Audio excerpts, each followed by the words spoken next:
Assalamualaikum warahmatullahi wabarakatuh. Halo pemirsa, senang sekali hari ini kembali berjumpa dengan Sekar, tentunya dalam program Ekspos Lebih Dekat Lebih Santai. Yang spesial di hari ini kita akan menyelami dunia seni pertunjukan yang menyimpan kreativitas dan juga refleksi sosial yang begitu kuat, yakni teater. Nah, dalam ekspos kali ini kita akan berbincang bersama dua narasumber istimewa tentunya. Teater bukan sekedar seni pertunjukan, ia adalah cermin masyarakat. Ia menyuarakan keresahan, menghadirkan harapan, dan menjadi ruang ekspresi atas dinamika kehidupan sehari-hari. Di episode Expose kali ini kita akan menggali bagaimana geliat komunitas teater di Kota Pekalongan yang berusaha untuk bangkit dan hidup menjadi ruang belajar. Langsung saja tentunya hari ini Sekar tidak sendirian. Kali ini Sekar ditemani dua narasumber hebat. Yang pertama ada Bapak Imam Aji Nur Cahyo selaku Dewan Pendiri Teater kita. Selamat siang Bapak, apa kabarnya? Alhamdulillah baik.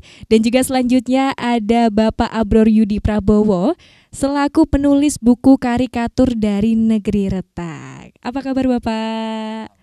Alhamdulillah. Hari ini kita bakalan ngebahas tuntas tentang teater dan juga buku karikatur dari Negeri Retak. Waduh, judulnya Masya Allah sekali ini. Bapak monggo boleh dipegang mikrofonnya satu persatu. Oke, sudah siap Bapak? Oke. Kali ini Sekar yang pertama akan ke Pak Imam dulu nih Pak. Ini latar belakangnya mengadakan workshop teater kita ini apa nih Pak? Ya, terima kasih. Cek. Gini, kalau yang kali ini tuh kita mau mengadakan workshop itu yang pertama adalah untuk tentu saja untuk regenerasi dari teater kita itu sendiri. Dan yang kedua itu dari hasil workshop itu diharapkan ada semacam solusi bagaimana menjadi tantangan bagi teater itu untuk mencuri perhatiannya dari Gen Z itu ya. Karena bagaimana pertunjukan panggung itu bisa menarik dunia mereka dari layar yang short story, dari tampilan video-video yang pendek-pendek itu, biar mereka juga menjadi tertarik kepada dunia panggung. Itu menjadi dari workshop itu bisa diharapkan bagaimana itu bisa menarik perhatian mereka agar mereka tertarik kepada dunia teater, dunia pertunjukan gitu. Seperti itu Pak. Berarti bukan hanya melihat dari sosial media ya Pak ya, sekali-sekali ada pertunjukan real gitu. Iya kan harus ada gerak untuk melakukan pertunjukan itu Mbak. Nah kalau kondisi teater di Kota Pekalongan sendiri kalau dari sudut pandang Bapak gimana nih Pak? Sementara kalau saya lihat itu kok yang aktif itu yang pelajar dan mahasiswa, yang untuk umum itu ya teater kita Pekalongan sendiri sudah termasuk umum, tapi ya juga jalan di tempat juga dan mungkin ada pergerakan lain yang di bawah tanah mungkin ya. Di bawah tanah. Dalam artian ada kerja-kerja seni yang kita tidak harus kita umbar ke masyarakat, ada seperti itu. Jadi yang saya intinya yang kita lihat itu ada di SMP juga ada, di SMA juga ada. Dan di umum kok sepertinya belum. Nah, ini kita mulai di bulan depan ini untuk melakukan workshop teater itu, Mbak. Wah, keren sekali. Tapi sampai sekarang masih tetap eksis ya, Pak ya? Ya, alhamdulillah kita diikatkan oleh tali silaturahmi. Jadi karena circle pergaulannya kan kita menjadi seperti saudara, seperti sahabat, lebih dari saudara, lebih dari sahabat seperti itu. Dan sampai sekarang alhamdulillah masih semua terhubung. Alhamdulillah. Nah kalau untuk Pak Abror nih Pak, kalau kesan dari Pak Abror nih terhadap semangat komunitas-komunitas teater di Kota Pekalongan gimana nih Pak? Kalau saya rasa bagus ya. Jujur kalau saya sendiri kan pernah belajar berproses kreatif di teater kita Pekalongan. Mungkin sekitar tahun-tahun 2000 awal ya. 2000 awal saya terlibat workshop teater kita itu. Kemudian bersama dengan teman-teman yang lain kita belajar banyak hal di sana, berproses kreatif dan lain sebagainya. Dan itu menjadi satu hal yang menarik ya, menjadi satu hal yang menarik yang tidak kita temui di dalam pendidikan formal kita ya. Nah, Sehingga memang ini menjadi sangat menarik sekali. Dan perkembangan dari waktu ke waktu saya rasa ya bagus ya, walaupun mungkin saya sendiri juga tidak intensif untuk melihat bagaimana perkembangan teater di Pekalongan. Tapi sebagai orang yang barangkali pernah tinggal di Pekalongan dan mengenal teater pertama kali juga di Pekalongan, saya rasa teater di Pekalongan memang harus tumbuh, sehingga memang langkah dari teman-teman teater kita ini untuk membuat satu workshop yang sasarannya lebih kepada kalangan milenial, Gen Z begitu ya, itu ya perlu kita apresiasi. Karena menurut saya memang banyak hal yang bisa kita dapatkan dari berteater itu, ya, proses kreatif, ya, kemudian soft skill yang lain ya, public speaking itu bisa kita pelajari di teater tadi ya. Barangkali teman-teman yang mungkin agak kurang pede ya, kurang atau minder begitulah untuk bergaul dan sebagainya, dengan berteater itu mungkin bisa memperbaiki dirinya, mengoptimalkan dirinya untuk menjadi lebih baik. Dan saya rasa teater memang harus ada, apalagi untuk kehidupan pelajar atau remaja saat ini ya. Artinya ini penting sekali sebagai satu pondasi berproses ya, lebih berbudaya, biar tidak terlalu kaget dengan shock culture yang wow begitu ya. Saya kira itu sih Sekar ya. Oke, tapi setuju sih Pak, karena kan mungkin Gen Z zaman sekarang terlalu hanyut dengan modernisasi ya. Kita mungkin perlu mengingatkan lagi dengan teater ini. Mereka kan suka hanya nonton ya. Betul. Mereka nonton itu pun film ya, film, sinetron dan lain sebagainya. Yang notabene sebetulnya mereka tidak harus melulu menjadi penonton. Mereka bisa menjadi dirinya sendiri dengan berkreasi melalui berproses teater tadi ya. Dan saat ini saya kira di Pekalongan, saya ngobrol dengan beberapa kawan di Pekalongan intensif dalam beberapa waktu terakhir ini, cukup banyak ya di SMA itu sudah mulai jadi ada semacam kayak ekstrakurikuler teater ya. Saya rasa malah itu menjadi satu kekuatan karakter, pembangunan karakter bagi remaja di Pekalongan ya, agar lebih mengenal dirinya sendiri, mengenal budayanya sendiri ya. Sehingga mungkin kalau di luar sana ada istilah anak remaja kirim ke barak militer gitu ya. Mungkin kita ganti itu jargonnya. Ganti apa tuh? Anak remaja kirim ke Sanggar Teater. Boleh. Itu Sekar ya. Mungkin kalau di sana ada barak, kalau di sini ada Sanggar Teater. Gimana Pak, teater kita siap menampung itu? Anak remaja dikirim ke Sanggar Teater kita? Oh, sangat siap sekali. Jadi kita juga membuka diri untuk berkolaborasi dengan seniman seni rupa ataupun sinematografi. Jadi kita siap menampung untuk berkolaborasi, memanfaatkan fasilitas yang ada di teater kita, bisa siap bekerja sama. Siap, barangkali nanti ada yang butuh film-film, pemain film, aktor-aktor ya, bisa bekerja sama juga dengan teater kita. Nah Pak, kenapa sih jatuh cinta dengan teater dari Pak Abror dulu nih? Jatuh cinta ya. Jatuh cinta pada pandangan pertama. Waduh. Nah, ya, jadi saya merasa teater ini lengkap, paket lengkap. Ya, mungkin kalau saya belajar seni rupa, saya mungkin hanya akan belajar tentang kesenirupaan saja. Kemudian kalau saya belajar tentang musik gitu, seni musik gitu, mungkin saya hanya akan belajar tentang musik saja. Tetapi di teater ini saya melihat paket lengkapnya ada di sini gitu. Jadi teater ini menjadi satu perpaduan dari berbagai disiplin artistik yang menyatu gitu ya. Di situ ada seni rupa, kita bermain dengan warna-warna dan lain sebagainya. Kita berekspresi dengan gerak dan tari. Kita berekspresi dengan vokal gitu kan. Sehingga ini menjadikan satu hal yang menarik sekali. Yang itu yang menjadikan satu kecintaan saya pertama ya. Oh, luar biasa, keren gitu. Jadi saya dulu melihat orang yang baca puisi itu keren sekali ya, deklamasi gitu. bisa begitu ya, suaranya bisa melengking dengan sangat indahnya begitu, dan walaupun berteriak sangat keras tapi tidak di telinga itu tidak berisik gitu ya, enak gitu. Gimana caranya mereka bisa berekspresi seperti itu dan sebagainya, rasanya pengen ya, yang kemudian akhirnya semakin menenggelamkan saya dalam teater tadi, dan ternyata semakin tenggelam semakin indah ya waktu itu. Ya, jadi di situ saya belajar banyak ya, banyak hal yang tidak saya dapatkan dari pendidikan formal saya, baik di waktu sekolah SMA maupun di bangku kuliah ya.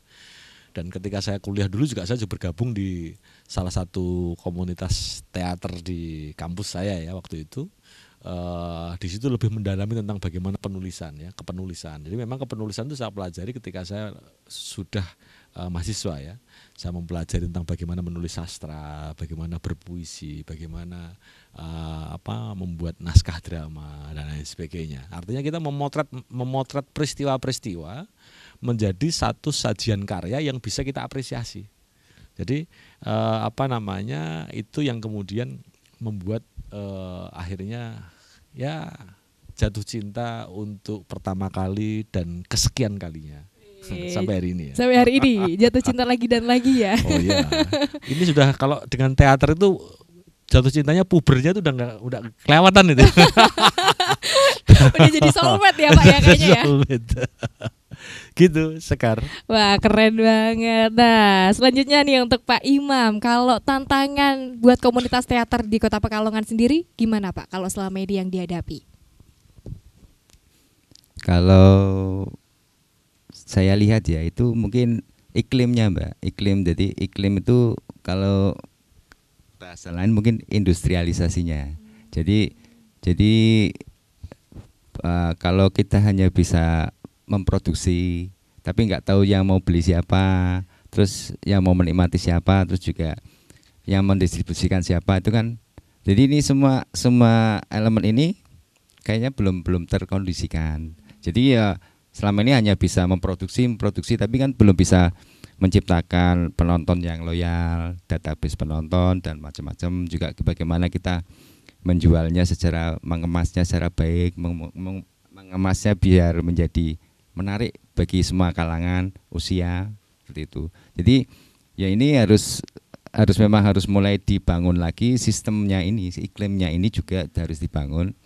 Bagaimana kita memproduksi, kemudian produksi itu dikemas dengan baik, akhirnya menjadi hal yang menarik bagi penonton semua usia, semua kalangan, dan juga bagaimana ya semuanya harus bersinergi, harus bisa membangun ini biar tercipta. Ya kita mulai dari apa adanya dulu, apa yang ada seperti itu. Apa yang ada dulu, apa adanya. Tapi tetap ada apanya ya. Ada apanya. Itu berusaha untuk mewujudkan itu bisa berhasil. Amin. Berarti memang support ya yang masih menjadi PR besar ya Pak ya. Oke, Pak Imam dan juga Pak Abror. Habis ini kita bakalan ngobrol lebih lanjut lagi ya Pak ya. Siap, terima kasih. Oke, pemirsa juga jangan kemana-mana, tetap di Expose, lebih dekat, lebih santai.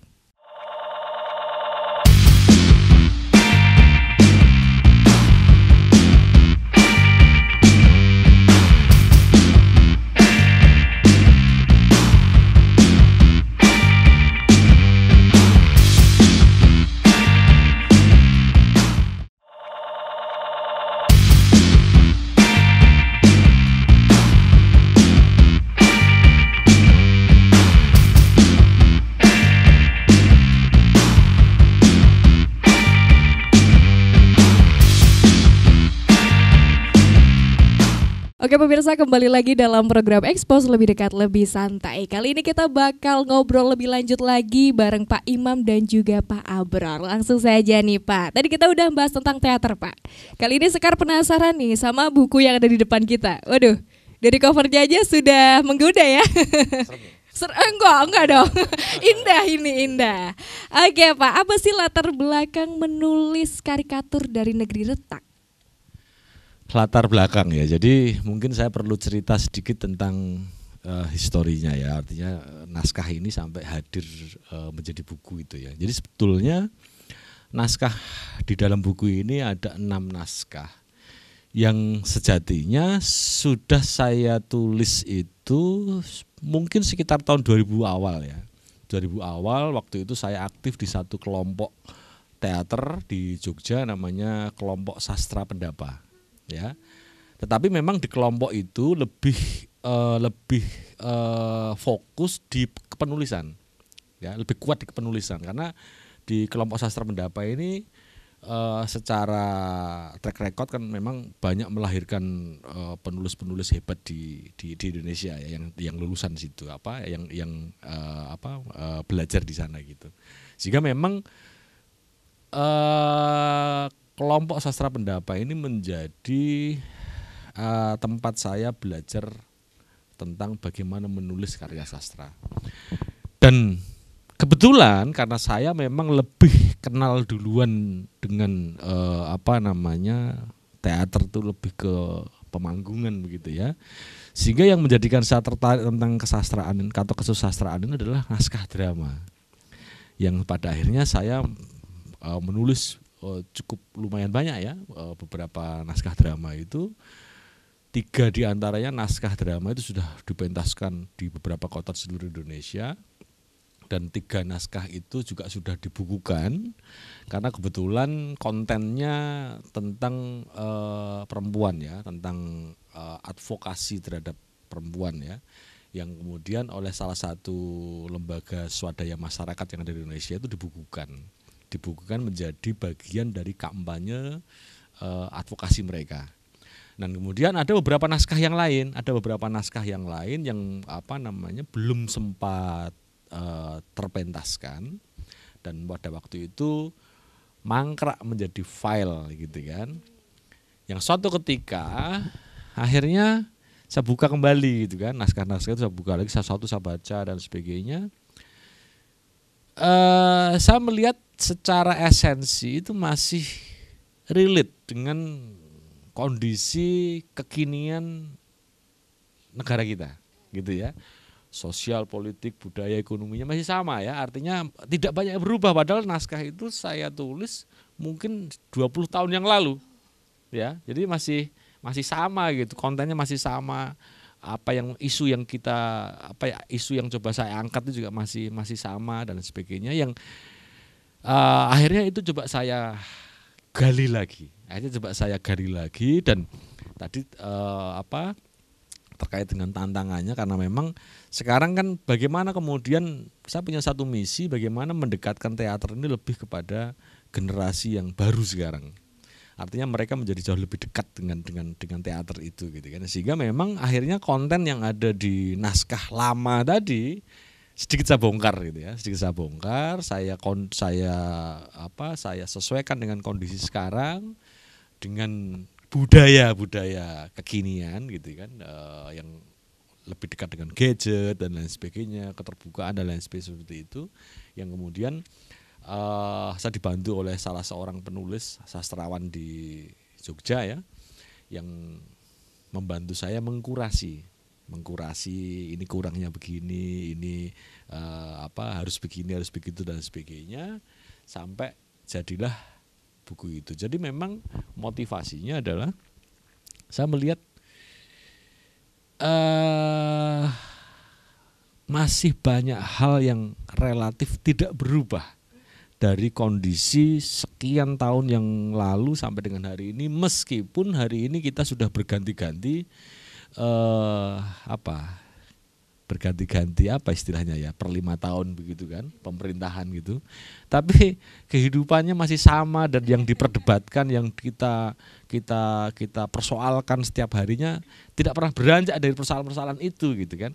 Yang artinya ini menjadi satu hal yang mungkin dengan buku ini bisa kita coba kritisi bersama gitu kan, mencoba kita potret lalu kita tampilkan sebagai satu peristiwa untuk kemudian kita apresiasi bersama sebagai satu bentuk mungkin kegelisahan komunal bangsa kita saat ini seperti ini dan sebagainya. Jadi motivasi sebetulnya itu gitu Sekar. Kalau makna di balik judulnya nih apa nih Pak? Karikatur ya. Yang retak. Karikatur itu kan, kalau kita bicara karikatur itu kan mungkin karikatur itu salah satu gaya gambar yang lucu gitu kan, atau melebih-lebihkan sesuatu. Kalau kita melihat gambar karikatur itu kan, misalnya gambar orang karikatur itu kan kupingnya besar gitu ya, mulutnya lebar, hidungnya gede gitu kan. Ya, saya melihat sesuatu yang terjadi di Republik ini ya seperti itu, lucu gitu. Jadi saya tidak ingin melihat itu sebagai satu hal yang menyedihkan gitu. Artinya itu lucu, inilah dagelan kita bersama gitu. Artinya yang di atas ya sangat lucu sekali ya. Kita yang di bawah juga tidak kalah lucunya juga. Artinya kita sama-sama lucu gitu. Artinya ini menjadi satu hal yang lucu. Tetapi yang paling penting adalah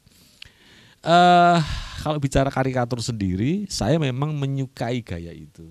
Artinya saya menyukai gaya itu, menampilkan sesuatu dengan gaya-gaya humor yang menyentil gitu ya, tanpa berniat untuk menyakiti, ya, tanpa berniat untuk mengolok-olok gitu kan, tanpa bermaksud untuk menampilkan sesuatu yang kemudian perlu kita bully begitu. Tidak, artinya ini sebagai betul-betul satu potret peristiwa yang kemudian kita sikapi bersama, kita apresiasi bersama, dan ini menjadi satu hal yang lucu secara nasional gitu. jadi saya melihatnya itu ya. Jadi pada akhirnya menjadi gaya, menjadi satu cara saya mungkin untuk menyampaikan pendapat gitu melalui bahasa yang ringan, mudah dicerna, tidak berat gitu ya, dan semua orang bisa tertawa dengan melihat kondisi yang tidak balance, tidak enak itu, kita tangkap sebagai satu hal yang ya lucu. Ayo kita tertawakan bersama gitu. Nah, semoga dengan kita menertawakan itu pada akhirnya muncul respon positif ya. Nah, muncul respon positif sebagai satu bagian dari koreksi bersama gitu kan. Oh, berarti harus lebih baik begini, biar tidak diketawain gitu kan. Mungkin harapannya seperti itu ya. Ya, selebihnya sih memang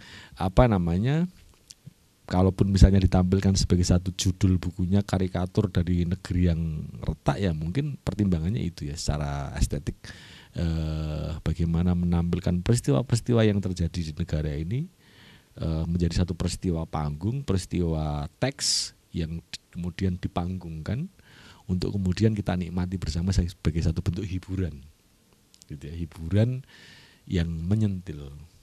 Seperti itu sih. Wih, keren. Mari kita tertawakan bersama. Daripada sedih-sedih ya Pak ya.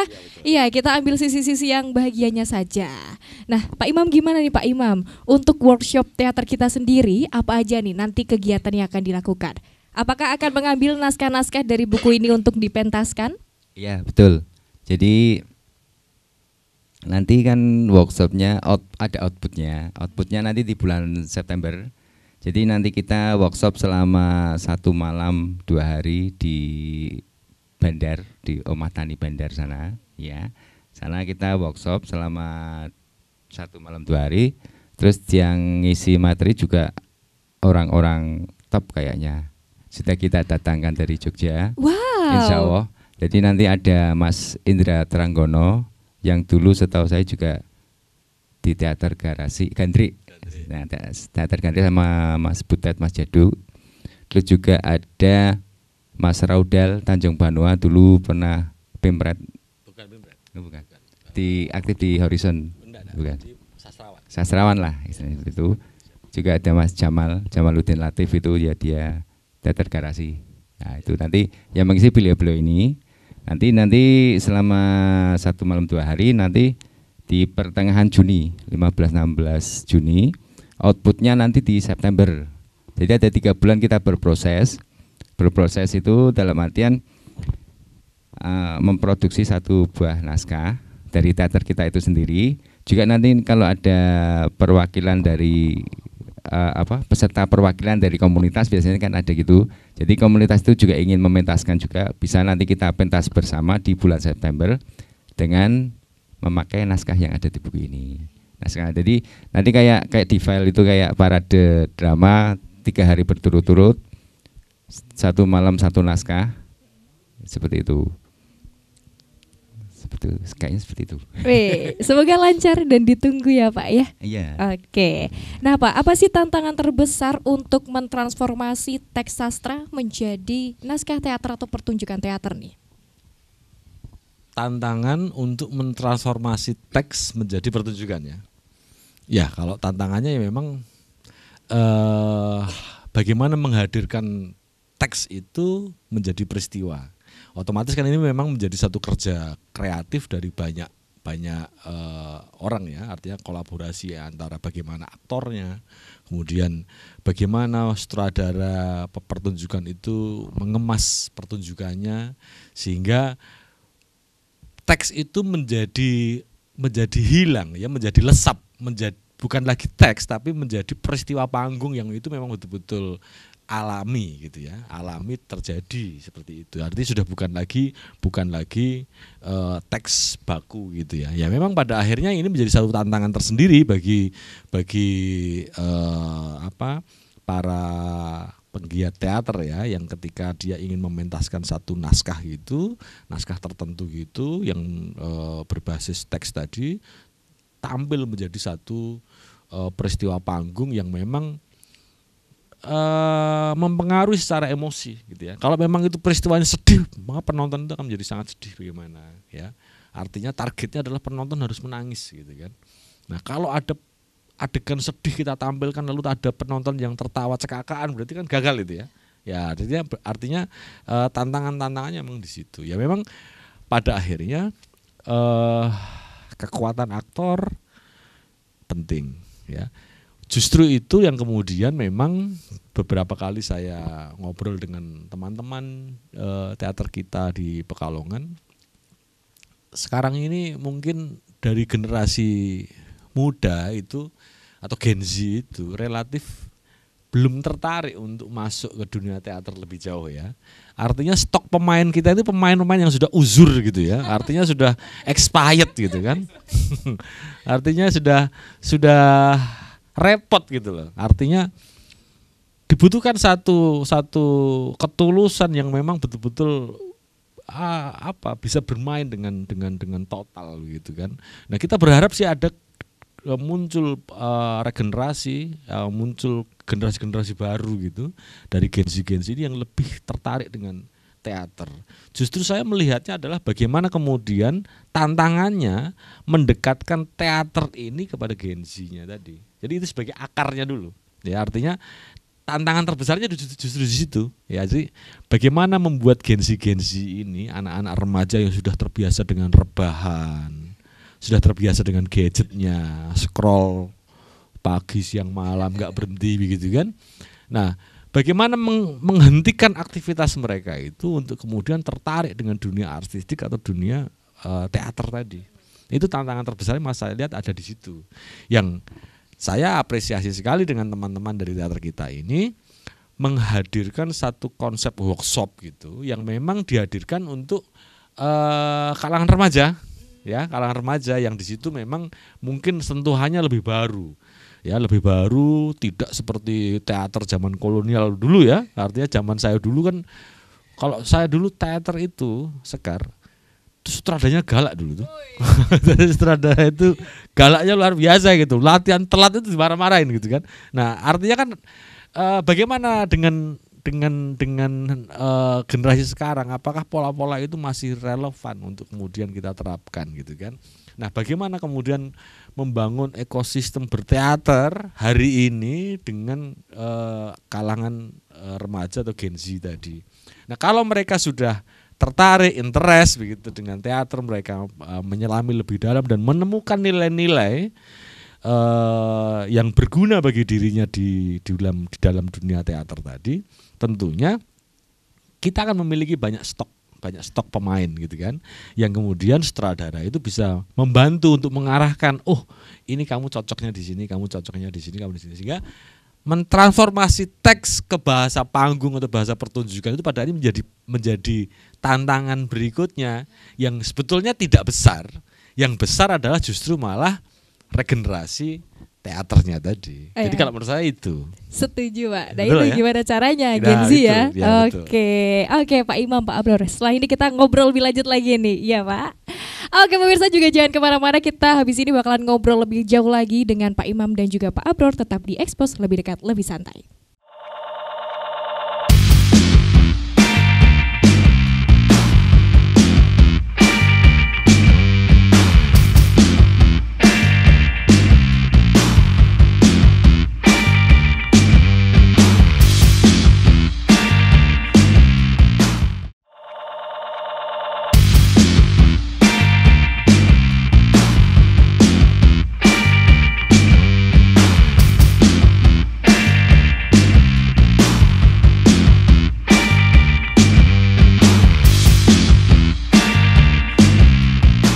Oke pemirsa, kembali lagi dalam program Expose Lebih Dekat Lebih Santai. Kita bakalan lanjut ngobrol-ngobrol lagi. Baik Pak Abror, langsung saja nih, sekarang mau to the point.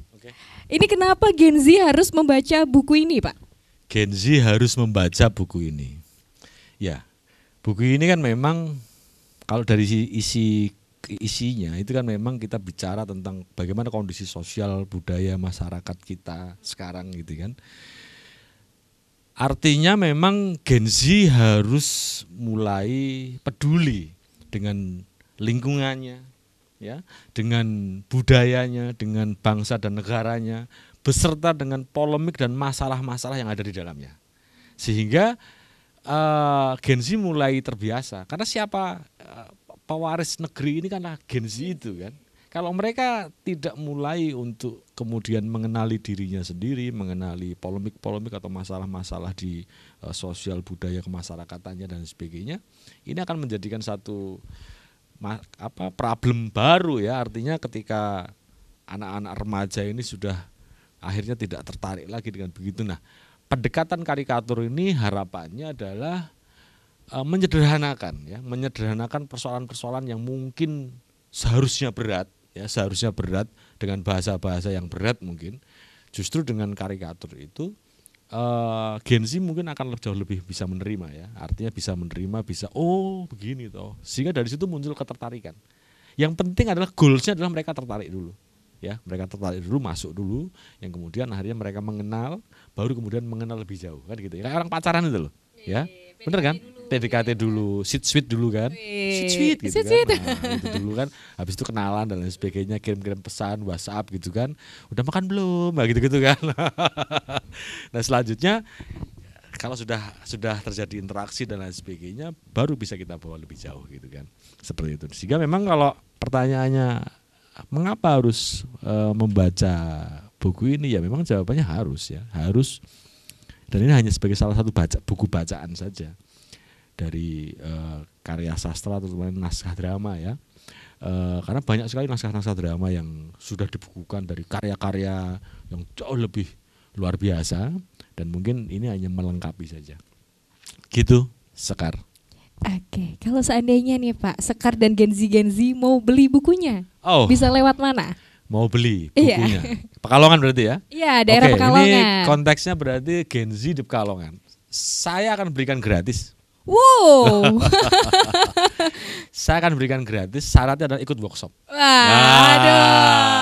Ayo gitu kan? Gen Z di Pekalongan. Saya akan berikan gratis buku, gratis merchandise, ya, t-shirt begitu, untuk Gen Z tadi bisa dapatkan free.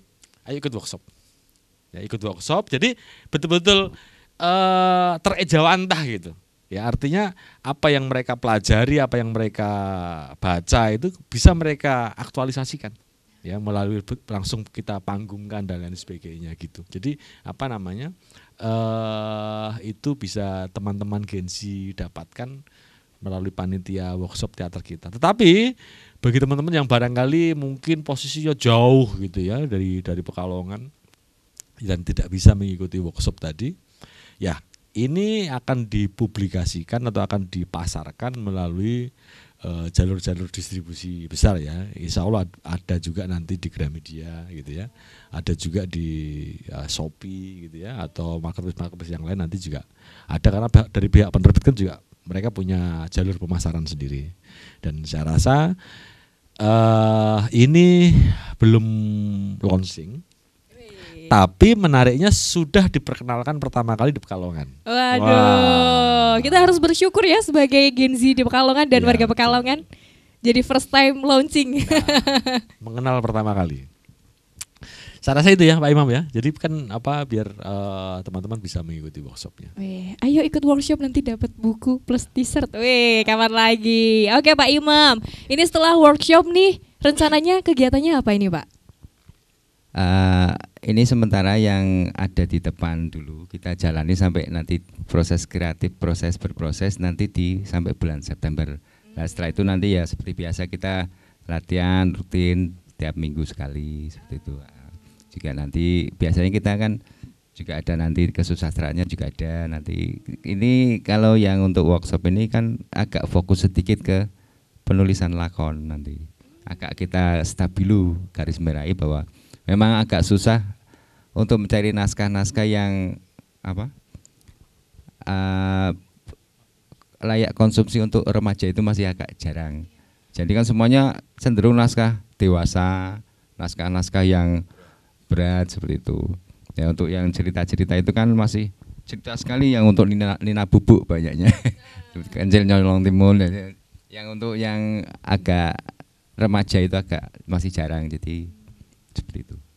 Saya boleh nambahkan? Boleh Sekar? Pak, boleh. Ya, jadi ada satu agenda besar yang menarik dari teman-teman teater kita Pekalongan ini, bahwa workshop ini adalah sebetulnya sebagai satu agenda awal ya, agenda awal untuk kemudian mengajak teman-teman Gen Z di Pekalongan untuk ayo berkreasi, ya, yuk berekspresi, yuk berproses kreatif dan lain sebagainya gitu ya.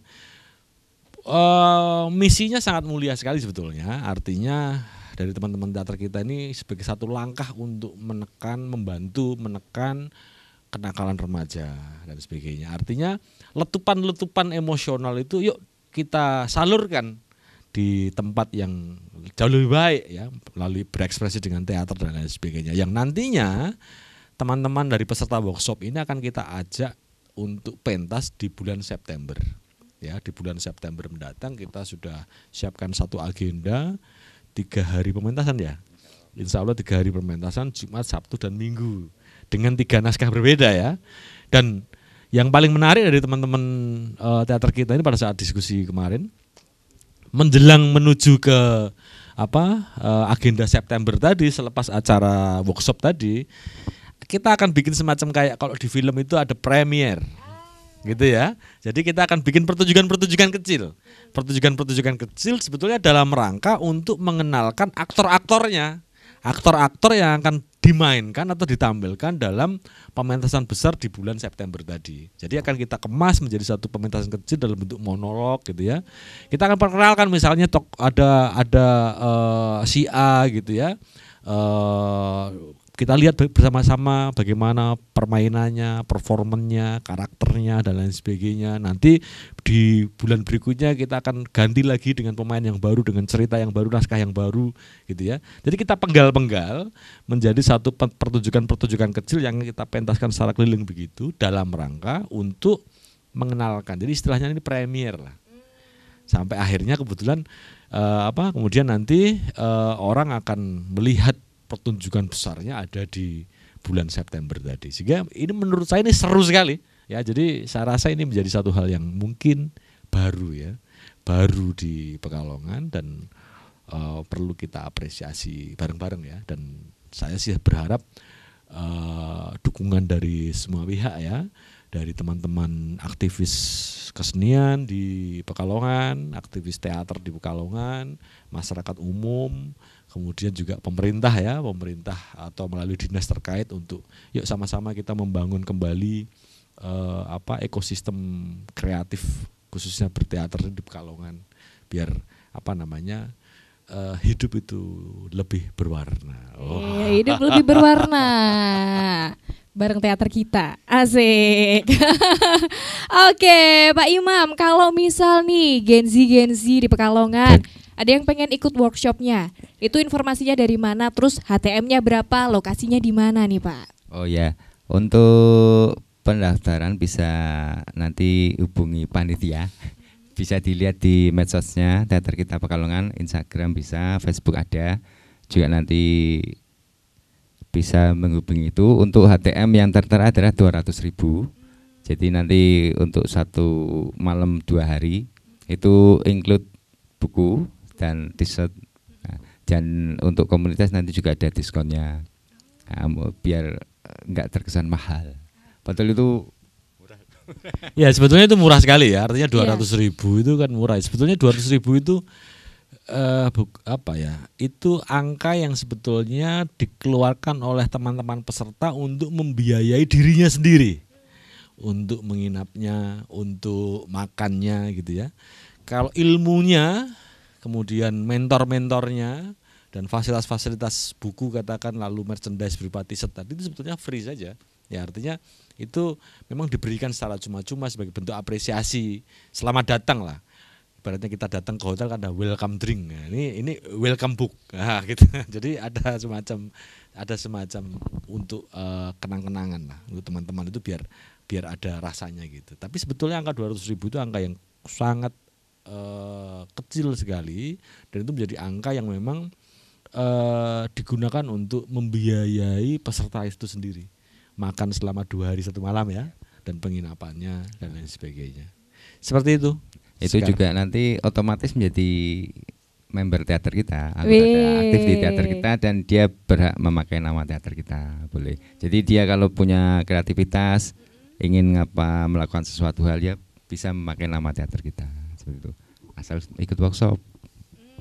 Asal ikut workshop. Wah, kapan lagi dapat teman, dapat ilmu ya Pak ya, dapat buku, dapat t-shirt. Wah, itu 200.000 udah include banyak sekali ya Pak ya. Nah, ini ada pertanyaan satu lagi nih. Harapan nih Pak buat Pak Imam kedepannya. Harapannya buat teater di Kota Pekalongan apa nih Pak?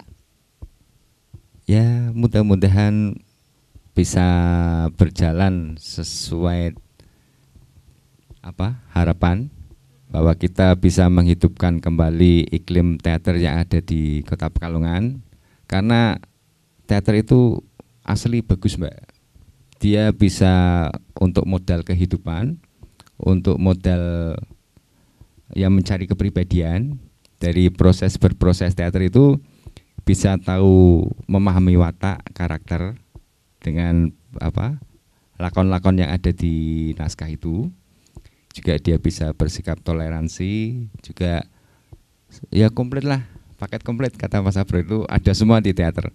Jadi untuk bekal hidup juga bisa seperti itu. Ya rugi kalau nggak nyoba. Rugi kalau nggak nyoba. Ya. Salah satu bonusnya itu kalau ikut komunitas teater itu, konon katanya teater itu juga menjadi biro jodoh. Oh iya. Ada. Emang bisa begitu betul, ya Pak? Ada teman-teman kita itu yang mungkin ada tiga sekitar 2 atau 3 yang berjodoh di teater itu. Gitu ya. Ya memang seperti itu mungkin cara jodohnya datang. Oke, jadi buat teman-teman yang masih bingung cari pasangan bisa lewat teater ya gitu ya. Ya monggo, yang mau datang, mau cari boleh. jodoh bisa, mau cari ilmu, mau cari kepribadian, mau cari istilahnya cari brainstorming itu. Iya, cari jati diri juga bisa ya Pak ya melalui teater ya. Karena memang yang pasti kan teater menjadi ruang terbuka Ruang. ya, ruang Ruang terbuka terbuka. untuk Ya. kita berproses kreatif, kemudian membangun kepercayaan diri, ya, Betul. membangun identitas dan lain sebagainya, eksistensi. Eksistensi. Oke. Kalau Pak Abror gimana nih Pak harapannya buat ke depan? Apakah bakalan rilis buku baru lagi? Oh ya, kalau rilis buku saya harap begitu ya, karena saya pernah membaca satu statement itu penulis adalah arsitek dunia gitu kan. Jadi ya memang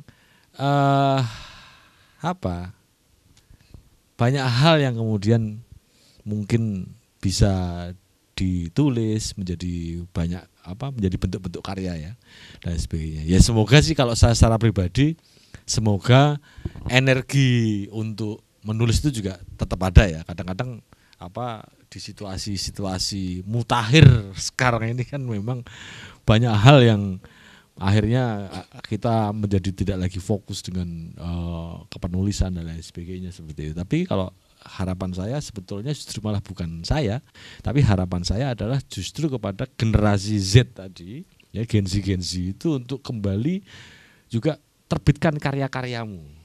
gitu ya. Jadi kalau saya ini kan sudah expired ya, sudah uzur gitu. Artinya saya justru tidak berharap banyak dengan diri saya sendiri, tapi saya punya harapan besar kepada generasi-generasi baru sekarang. Ya, terutama saya melihat anak saya lah. Saya kan juga usianya usia Gen Z begitu. Saya selalu dorong juga, ayo kamu bikin karya biar kamu tidak dilupakan oleh dunia, gitu kan.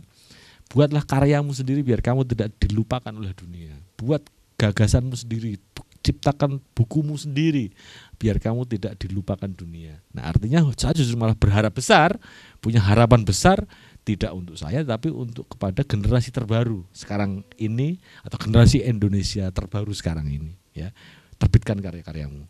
Jangan pernah takut, ya. Terbitkan saja, tulis saja, dan buatlah menjadi satu mahakarya yang kelak mungkin akan diakui dunia. Amin, amin. Terima kasih Pak Abror dan juga Pak Imam sudah sharing. Wah, luar biasa sekali ilmunya. Terima kasih, pokoknya sukses selalu buat workshopnya dan juga perjalanan ke depannya ya Pak ya. Terima kasih banyak. Dan juga terima kasih pemirsa sudah setia menemani episode Expose kali ini. Jangan lupa untuk terus saksikan Expose hanya di Batik TV. Saya Sekar pamit undur diri. Terima kasih. Wassalamualaikum warahmatullahi wabarakatuh.